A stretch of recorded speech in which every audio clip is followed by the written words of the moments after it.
شروع اللہ کے نام سے جو بڑا مہربان نہایت رحم کرنے والا ہے۔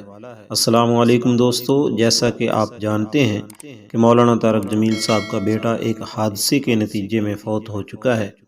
لیکن اس کے مرنے کے بعد بہت ساری افواہیں گردش کر رہی ہیں کہ مولانا طارق جمیل صاحب کے بیٹے نے خودکشی اس لیے کی کیونکہ ان کو اپنی بیوی کو طلاق دینے کا رنج تھا، اس لیے کہ انہوں نے پسند کی شادی کی ہوئی تھی اور پسند کی شادی کرنے کے بعد ان دونوں کی آپس میں نہیں بن پائی تھی، ان دونوں کا گزارا نہیں ہو رہا تھا۔ شاید اس وجہ سے مولانا طارق جمیل صاحب کا بیٹا، جو کہ پہلے سے ہی ڈپریشن کا شکار تھا، بچپن سے ہی ان کو ڈپریشن کی بیماری تھی، تو اس وجہ سے انہوں نے اپنے آپ کو گولی ماری اور اپنے آپ کو ختم کر لیا کہ عاصم جمیل کو اپنی بیوی کے جدا ہونے کا بہت زیادہ غم تھا۔ تو محترم ناظرین، اس کے متعلق مولانا طارق جمیل صاحب کے ایک خاص شاگرد جو ان کے ساتھ عرصہ دراز سے رہ رہے ہیں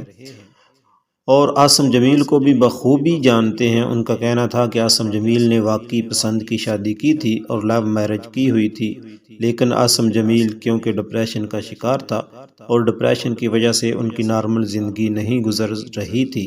جس سے عام لوگوں کی زندگی ازواجی گزرتی ہے، تو اس وجہ سے بیوی نے ان سے طلاق لے لی۔ عاصم جمیل نے اپنی بیوی کو طلاق دے دی،